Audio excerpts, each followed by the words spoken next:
누가복음 5장에서는 먼저 시몬 베드로를 부르는 장면으로 시작을 했습니다. 예수님께서 세례를 받으신 이후에 자기의 권세를 나타내시면서 예수님 직접적으로 이제 다니시면서 복음을 전하는 중에 계십니다.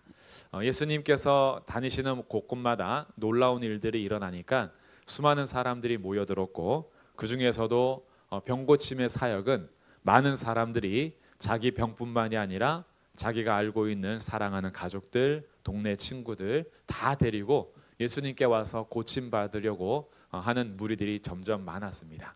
예수님께서는 그런 바쁘신 중에도 한적한 곳에서 기도하기를 늘 하셨고, 또 내가 이 땅에 보냄받은 목적은 복음을 전하기 위해서, 전도하기 위해서 왔다라고 하시며 동네마다 다니시고 계십니다. 그 동네마다 다니실 때에 이제 제자들을 부르시는데 5장 1절부터 11절이 베드로를 부르시는 장면이었고요. 오늘은 이제 5장 12절부터 시작을 하는데 5장 12절부터 16절까지 한 단락이 정해지고, 그리고 17절부터 26절까지 두 번째 사건이 기록이 됩니다. 이제 예수님은 자신의 권위를 드러내시는데 앞으로 이어서 이제 두 가지의 권위가 또 이어질 거거든요. 오늘은 자신의 권위를 드러내는 것 중에 첫 번째 권위는 나병을 통해서 부정에 대한 권위를 예수님께서 나타내십니다. 부정에 대한 예수님의 권위. 그리고 두 번째 사건을 통해서는 죄에 대한 예수님의 권위를 드러내십니다. 우리가 성경을 통해서 너무나 중요하게 알아야 되는 사실은 예수님이 누구신가라는 사실이에요. 예수님이 누구시며 무엇을 하셨느냐라는 것이 너무나 중요하게 우리가 알아야 할 일인데, 특히 복음서에서는 예수님의 모습들을 우리에게 사건들을 통해서도 알려주고 예수님의 가르침과 말씀을 통해서도 우리에게 가르쳐 줍니다.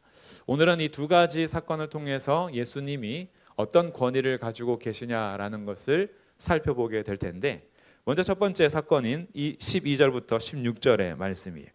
12절에 다시 보시면 예수께서 한 동네에 계실 때에 온몸에 나병 들린 사람이 있었습니다. 예수님은 지금 갈릴리 지역에 계속 동네를 다니고 계십니다. 동네 다니시는 목적은 복음을 전하기 위해서 이 동네 저 동네 지금 다니시는 중이죠. 그러던 어떤 한 동네에서 온몸에 나병 들린 사람이 있었습니다. 한쪽에만 들어도 이 나병은 격리가 되어야 하는데 이 사람은 온몸에 나병 든 사람이에요. 근데 그 사람이 예수님에 대한 소식을 들었겠죠. 예수님에 대한 소문은 전 지역으로 다 퍼져나간 상태였습니다. 그때 예수를 보고 엎드려서 그가 뭐라고 요청하냐 하면, 주여 원하시면 나를 깨끗하게 하실 수 있습니다. 이 나병에 대해서 자기가 평생 안고 살아가야 되는 이 나병, 격리되고 부정한 자로 살아가야 되는 자기의 삶에 예수님이 찾아오신 거죠. 그리고 가까이 갈 수는 없지만 예수님을 부릅니다. 그리고 엎드려서 원하시면 나를 깨끗하게 할 수 있습니다 라고 했을 때 예수님께서 어떻게 하셨느냐, 13절에 보시면 예수께서 손을 내밀어 그에게 대시며 이르시되. 자, 예수님께서 꼭 손을 대셔야지만 치료하시는 건 아니죠. 예수님은 말씀만 하셔도 됩니다. 꼭 눈앞에 없더라도 멀리 있더라도 예수님 말씀만 하시면 아이도 살아나고 또 왕의 신하도 살아나고 열병도 그치고 다 하실 수 있어요. 근데 오늘은 특별하게 예수님께서 나병 환자에게 손을 내밀어 그에게 대시면서 말씀하신 장면을 누가복음을 통해서 가르쳐 줍니다. 그럼 이제 이 나병 환자에 대해서는 구약 율법에서부터 우리에게 잘 가르쳐 주는데, 나병 환자가 자기가 나병에 걸렸다라고 진단이 되면 해야 하는 일이 있어요. 그 해야 하는 일이 뭐냐? 우리 레위기 13장으로 한번 가보겠습니다. 누가복음은 잠깐 표시해 두시고, 레위기 13장과 14장이 나병에 대한 율법의 말씀이에요. 거기에서 진단 과정부터 어떤 나병인지 종류, 그리고 어떻게 정결하게 다시 진단을 받는지에 대한 얘기들이 자세하게 나오는데, 그 중에서 이제 13장에 보시면 13장 45절과 46절.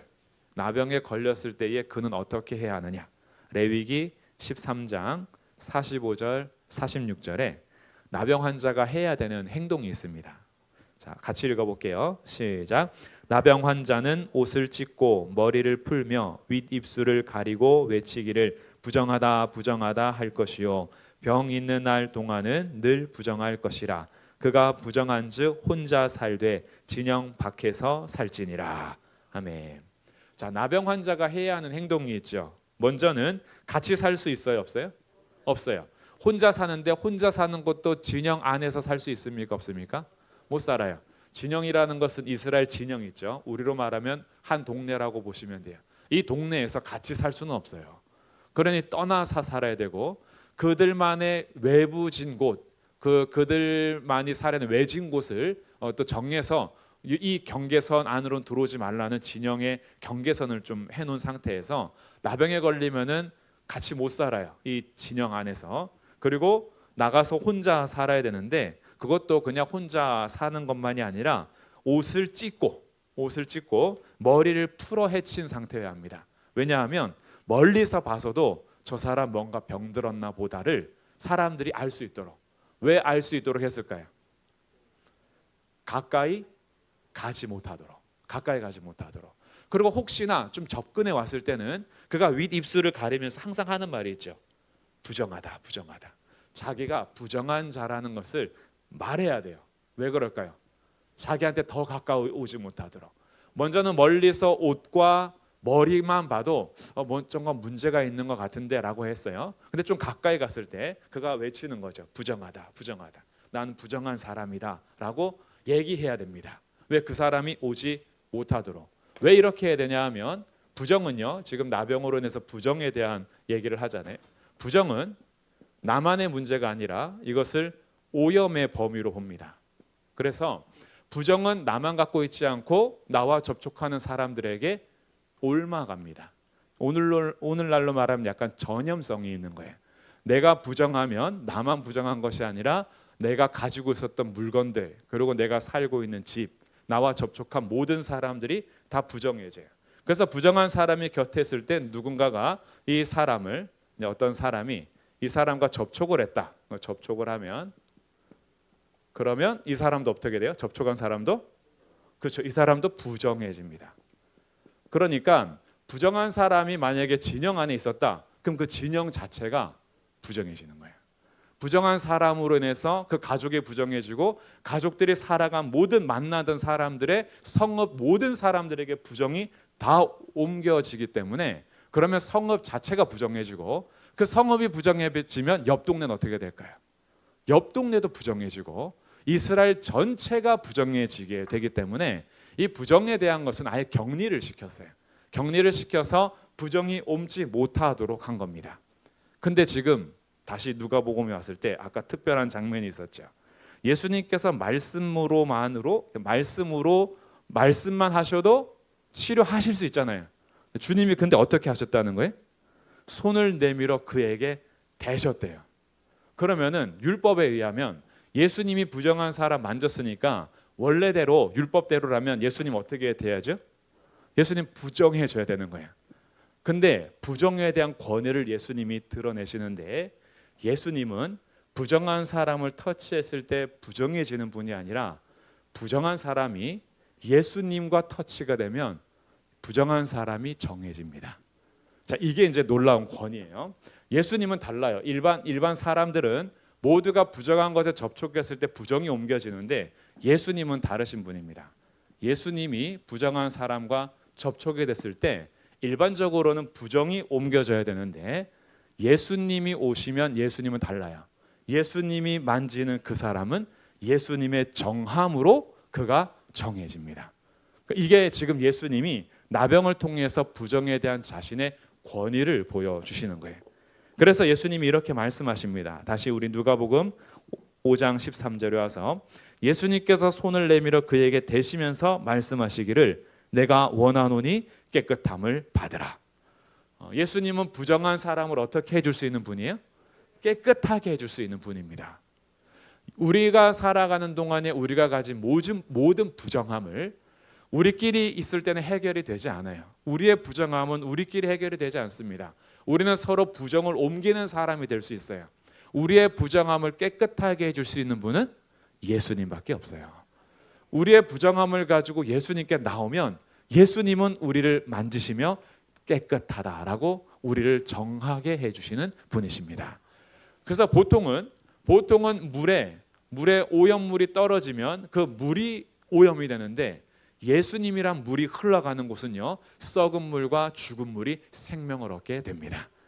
예수님은 우리하고 전혀 다르신 분이에요. 똑같이 몸을 입고 오셨지만 사람하고 똑같지 않고, 예수님은 하나님으로서 이 땅에 부정한 것을 깨끗하게 해주시기 위하여 이 땅에 오셨습니다. 그래서 예수님은 그에게 손을 내밀어 만지시면서 내가 원하노니 깨끗함을 받으라 하자 바로 어떻게 됐어요? 나병이 곧 떠나니라. 나병이 사라졌습니다. 그의 평생에 격리되어 살아가며 사람들한테 가까이 가지도 못하고 사람들과 가까이 지내지 못했다라는 것은 가족뿐만이 아니라 성전에서 예배도 못 드리는 거예요. 나 혼자서 이러다가 죽는 겁니다. 나병은 피부병에도 있지만 이 피부병은 사실 부정한 사람으로 격리시키지는 않거든요. 근데 나병이라는 것은 우리 가장 끝에 있는 온도가 가장 차갑게 여겨지는 발끝, 손끝, 콧끝 이런 데서부터 병이 들기 시작해서 그게 썩어 들어가면서 이제 떨어져 나가는 그런 아주 전염병으로서 이 세상을 이 땅의 이스라엘 가운데 아주 하나님으로부터 온 벌이다라고 생각하는 병이 나병이었거든요. 그러니까 사람이 어떻게 치료할 수도 없고 사람이 뭔가 고칠 수도 없는, 그래서 이 나병은 사람이 가진 질병 중에서도 가장 하나님께로부터 받은 벌이야라고 생각하는 병이 나병이었어요. 그러다 보니까 나병 걸린 사람은 사회적으로만 격리당하는 것이 아니라 영적으로도 격리가 됐습니다. 나는 하나님으로부터 벌받은 자라고 여겨지니까요.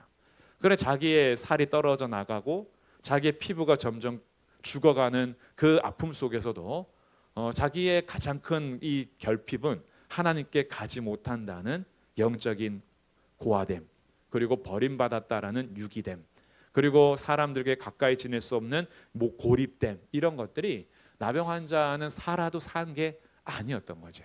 그런데 그에게 예수님이 오셨습니다. 예수님은 그에게 손을 대시면서 내가 원하노니 깨끗함을 받으라. 그러자 말로만 그렇게 된 것이 아니라 예수님의 말씀은 바로 그대로 나병이 곧 떠나게 하는 능력이 있었습니다. 예수님께서는 그 다음에 그에게 이렇게 말씀하세요. 14절에 예수께서 그를 경고하시되 아무에게도 이르지 말고, 너가 지금 치료받았다라고 해서 아무나 만나지 말고 가장 먼저 만나야 될 사람이 있어요. 그 사람은 제사장입니다. 제사장에게 내 몸을 보이고 또 내가 깨끗하게 됨으로 인하여 모세가 명한 대로 예물을 드려 그들에게 입증하라. 나병의 진단도 제사장이 하는 것이고요, 나병으로부터 깨끗함을 받았다라는 진단도 제사장이 하게 되어 있습니다. 그래서 내가 혼자서 그냥 다 낫다고 아무나 만나고 다니지 말고 율법의 절차대로 그 율법대로 살아갈 수 있도록 그의 삶을 회복시켜 주는데, 병으로서만 회복시켜 주는 것이 아니라 율법 안에서 그를 회복시켜 주고 그 제사장을 통해서 이 나병으로부터 참된 정함을 얻었다라는 것을 공포하게 함으로 모든 관계를 회복시키고자 하는 것이 예수님의 치유 방법이었어요. 그래서 그냥 육체적으로만 난 게 아니라 그의 삶을 다시 영적으로 회복시켜 줍니다. 제사장에게 갈 수 있도록 한 거예요. 제사장에게 가서 내 몸을 보이고 거기에 따라서 정한 것을 진단받고 모세가 너에게 가르쳐 준 대로 나병에서 치료를 받으면 정해진 예물들이 있습니다. 하나님 앞에 가서 제사를 드리도록 되어 있어요. 그대로 다 한 다음에 그들이 너를 정하게 됐다라는 것을 입증하게 하여 너의 모든 삶을 다시 처음부터 회복할 수 있도록 주님이 그를 안내해 주십니다. 이렇게 하자 15절 예수의 소문이 더욱 퍼졌습니다. 나병도 고치는 거예요. 나병은 누구로부터 왔다 그랬어요? 그들의 생각에 하나님으로부터 온 징벌이라 생각했어요. 근데 이 나병에서 고침받았다, 이것은 하나님의 참 일꾼이 아니면 할 수 없는 것이고, 사실 더 나아가서 하나님이 아니면 할 수 없는 일이었어요. 그러니 예수님의 소문이 막 퍼져나갔습니다. 그래서 15절, 수많은 무리가 말씀도 듣고 싶어서 오기도 하지만 자기 병도 고침 받고 싶어서 오기도 하고, 말씀도 듣고 병도 고침을 받고자 하여 수많은 사람들이 모여왔습니다.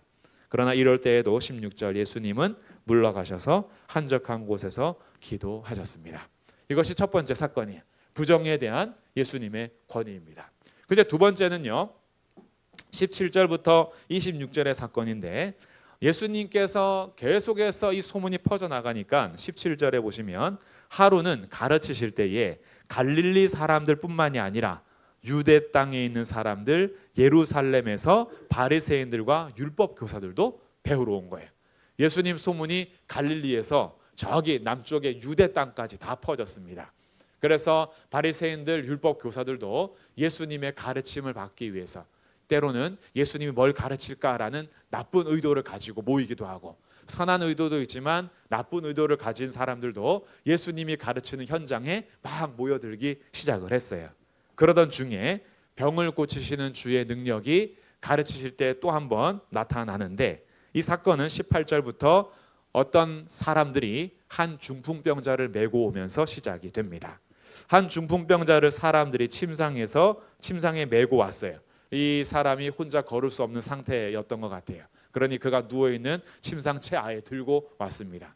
최소한 4명 정도가 되죠. 마가복음에서는 4사람이 메고 왔다 이렇게 가르쳐 주기도 합니다. 그 사람을 들쳐메고 와서 고침을 받고자 했습니다. 왜? 예수님은 고쳐주시는 능력이 있다는 것을 믿었기 때문에. 그래서 그들이 데리고 온 거예요. 근데 왔는데 사람들이 너무 많아가지고 19절에 무리 때문에 메고 들어갈 길을 얻지 못한지라. 얼마나 사람들이 줄을 섰는지. 예수님 가시는 곳은요, 절대 한가롭지가 않습니다. 예수님 가시면 요즘에 이 연예인들, 그리고 인기 있는 가수들 가는 그런 일들이 막 나타나는 거죠. 가는 곳마다. 요즘에는 제가 뉴스를 보니까 대전에 성심당에 오지 말라고 하던데 줄을 몇 시간 서야지만 빵 겨우 살 수 있다고 오지 말라고 할 정도인데, 예수님은 성심당보다 훨씬 유명하셨어요. 그래서 예수님 가신 곳에는 사람들이 엄청 몰려드니까 침상채 메고 왔는데 뚫고 갈 수가 없는 거예요. 그래서 이 사람들이 어떻게 했어요? 지붕으로 올라갔습니다. 지붕에 올라가서 거기에 이 지붕들을 드러내기 시작하는 거죠. 기와를 벗기고 병자를 침상채 무리 가운데로 예수님 앞에 달아내렸습니다. 그랬더니 예수님께서 20절 어떻게 하셨냐. 이 참 특별한 장면인데요. 예수께서 그들의 믿음을 보시고 이르시되 이 사람아 내 죄사함을 받았느니라. 예수님께서 중풍병자 그의 믿음만 본 것이 아니라 뭐예요? 침상을 메고 온 그 사람들 전체의 믿음을 보셨다 그래요. 이게 참 특별하잖아요. 그 공동체, 그 친구들인지 동네 사람들인지 정확한 관계는 모르지만 이 사람들이 메고 올 때는 무슨 믿음으로 메고 온 거예요? 예수님께 데려가면 고침받는다. 그 믿음으로 데리고 온 거죠. 그리고 이 중풍병자도요, 그냥 내버려도 그런 것이 아니라 나 좀 데려가줘. 같이 그 같은 믿음을 가지고 이들이 온 거예요. 와서 포기하지 않고, 야 오늘은 날이 아닌가 보다, 오늘은 줄 서도 안 되겠다, 이런 것이 아니라 오늘 꼭 고침 받아야 돼, 오늘 예수님 만나야 돼. 포기하지 않고 이들이요 지붕까지 뜯어내면서, 그리고 그 아래 내리기까지 이들은 포기하지 않고 반드시 예수님을 만나야 된다. 그럴 때에는 그들이 믿음이 확실했기 때문이에요. 야 이렇게까지 했는데 고침 못 받으면 어떡하냐. 이렇게 망설인 게 아니라 만나기만 하면 된다. 어떻게 해서든지 만나기만 하자.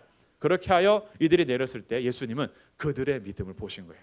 이들의 믿음을 보시고 중풍병자의 병을 고쳐준 것이 아니라 먼저는 뭘 선포하셨냐 하면 죄사함을 받았느니라. 자, 예수님께서 두 번째 이 사건을 통해서는 죄에 대한 예수님의 권위를 지금 보여주십니다. 사람들이요 이 말이 무슨 뜻인 줄 알았어요.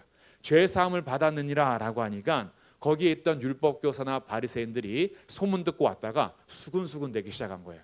아니 이 사람이 아무리 유명해도 그렇지, 아니 이 사람이 아무리 가르침에 뛰어나다 해도 그렇지, 자기가 뭔데 죄까지 사한다라고 하느냐.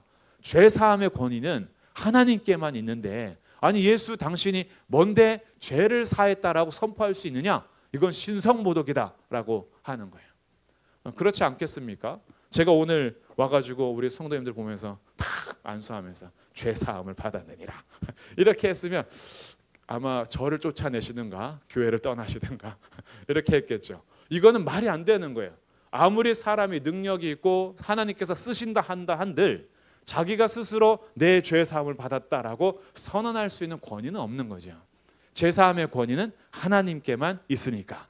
그러니까 이 바리새인들과 율법 교사들이요, 예수를 향해서 이 신성모독이다 21절에 이렇게 생각합니다. 이 신성모독하는 자가 누구냐? 오직 하나님 외에 누가 능히 죄를 사하겠느냐?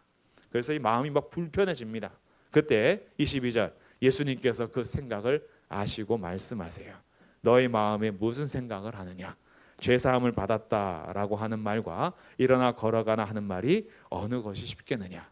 그러나 지금 내가 너희에게 가르쳐주고자 하는 것은 24절 인자가 땅에서 죄를 사하는 권세가 있는 줄을 너희로 알게 하리라.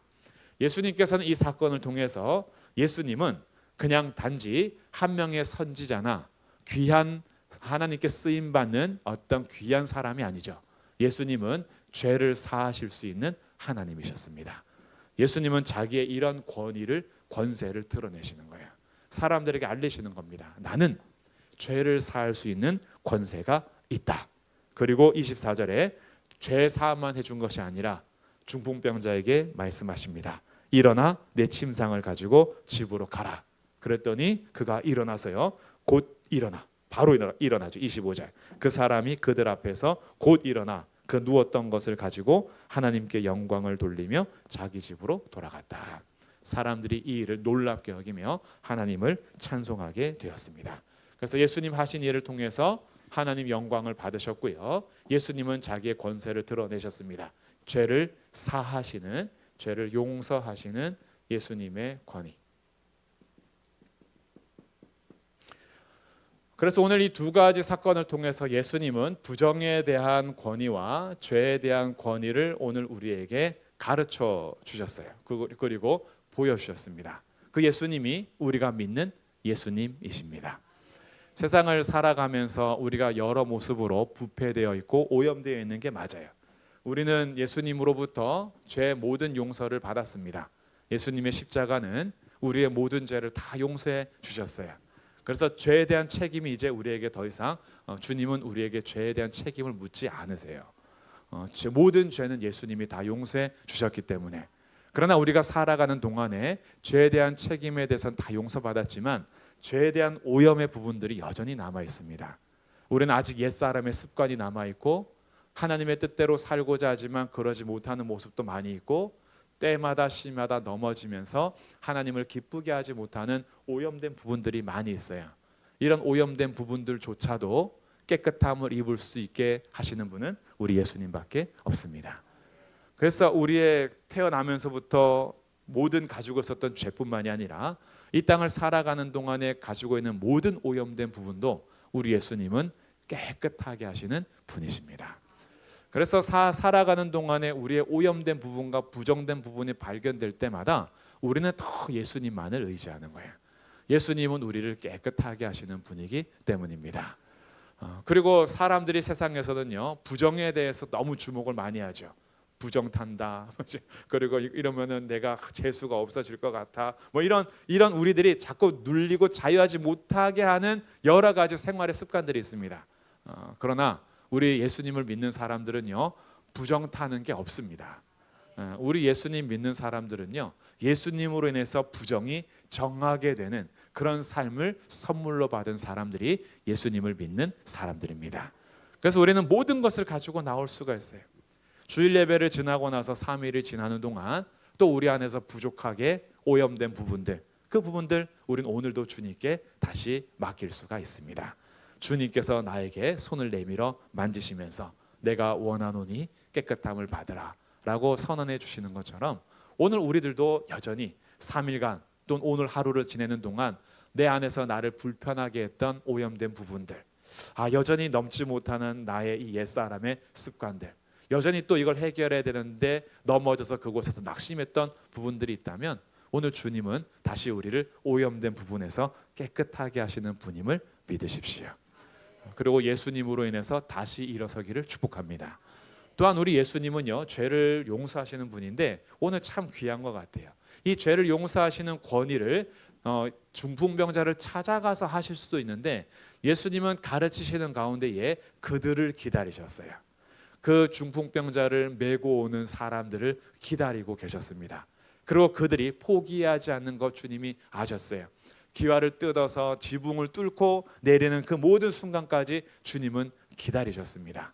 그리고 그 죄사하는 권세를 보여주실 때 그들의 믿음을 칭찬해 주셨어요. 이것이 교회 공동체에게 참 귀한 힘이 됩니다.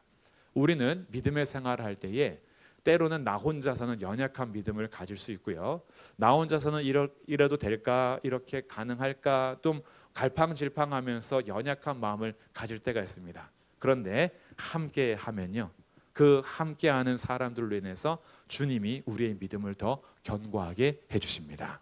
이게 믿음의 형제들의 귀한 모습인 것 같아요. 하나님께서 우리 곁에 믿음의 사람들을 두시는 것은 서로의 연약함을 짊어지라고 두시는 것 같습니다. 혼자서 그냥 믿음 생활하다가 천국 가는 게 아니라 주님이 부르셔서 교회 공동체 안에서 형제 자매들을 함께 만나게 하는 것은 우리의 연약함, 때로는 내가 침상 위에 누워있는 상태가 일 수도 있고, 때로는 내가 침상에 누워있는 사람을 매는 입장일 수도 있어요. 우리의 입장은 언제나 바뀔 수 있습니다. 그러나 주님은 함께하는 그들의 믿음을 보시고 칭찬해 주십니다. 오늘도 우리들은 연약한 자들이 있다면 함께 메고 가야 하는 그런 믿음의 친구들이 되어주면 좋겠고, 누군가가 나를 메어 가주고 있다면 그것이 고마워할 줄 아는 그런 믿음의 동력자들이 된다면 주님은 그들의 믿음을 보시고 우리가 가지고 있는 중풍병의 모습에서 중풍병뿐만이 아니라 우리의 모든 근원인 죄의 문제까지 해결해 주시는 분이 우리 예수님이시니 우리가 함께 같이 데리고 가야 하지 않겠습니까? 우리가 함께 어울려야 하고 그들을 끌어줘야 하고 함께 그들의 믿음을 보신 예수님 앞에 우리가 포기하지 않고 여전히 발걸음을 예수님께로 향해야 할 것입니다. 우리끼리 믿음 좋다고 우리끼리 잔치하는 것이 아니라 우리의 믿음은 결국 다 함께 예수님께로 가는 그 걸음이 우리 주님께서 보시는 믿음인 거죠. 그러니 우리는 함께 어디로 가냐 하면 예수님께로 가는 겁니다.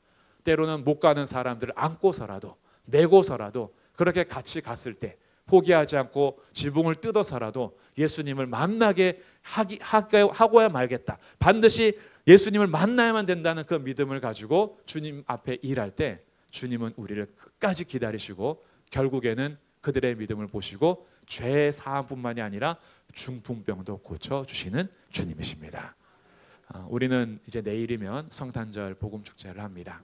얼마나 많은 분들이 올지 아니면 몇 명의 소수의 분들이 올지 우리 성도들도 올 거지만 또 초대되는 분들이 얼마나 올지는 알 수 없으나 우리의 믿음이 함께 담아내는 시간이 되기를 바라봅니다. 한 사람을 품고 때로는 혼자서 아직 일어나지 못하는 그 현장에 있을 때 그런 삶을 살아갈 때 우리가 같이 기도하고 있잖아요. 우리가 같이 기도하면서 결국에는 예수님께까지 데리고 가야만 한다. 꼭 우리는 반드시 예수님 앞에 세우고야만 말겠다라는 어떤 각오를 가지고 지금 당장 무리 때문에 가지 못하는 난관이 있더라도 결국에는 예수님께 내리고야만 말겠다라는 이 분명한 흔들리지 않는 믿음을 가지고 우리가 끝까지 나아갈 때 그것이 내일이 결실이 안 되더라도 우리는 여전히 달려갈 것이고 우리 주님 앞에 맡겨서 결국은 우리의 죄를 사하시고 우리의 병을 고쳐주시는 예수님이 그를 만나 주시기를 바라면서 내일을 또 맞이하려고 합니다. 그래서 우리가 오늘이 크리스마스 이브잖아요. 이 저녁입니다. 또 아주 귀한 시간 주님의 오심을 기다리면서 예배하며 또 기다림의 마음을 가지고 소망을 가지고 했던 이 날이 오늘 수요일 저녁이 되어서 함께 예배드리는 우리들이 내일 이제 10시 반부터 시작되는 우리 성탄 복음축제를 통해서 우리는 함께 하나님을 찬양하고 또 들려지는 말씀을 통해서 예수님의 이야기를 들어가고 내일은 또 잃어버린 자를 찾아 구원하시는 이야기를 함께 나누게 될 텐데, 그 잃어버린 자 한 사람이 나를 찾아 예수님이 오신 거구나라는 이 복음의 메시지를 좀 들어가면서 한 사람 한 사람이라도 우리 예수님이 날 위해 이 땅에 오셨고, 그분이 나의 죄를 용서하시고 나의 병을 고쳐주시고 나의 부정을 정하게 하시는 분이라는 사실을 우리 이 복음을 듣는 귀한 시간이 되어서 성탄절 그날 한 영혼 한 영혼이 주님 앞에 돌아오는 복된 날이 되기를 기도해 주시면 좋겠습니다.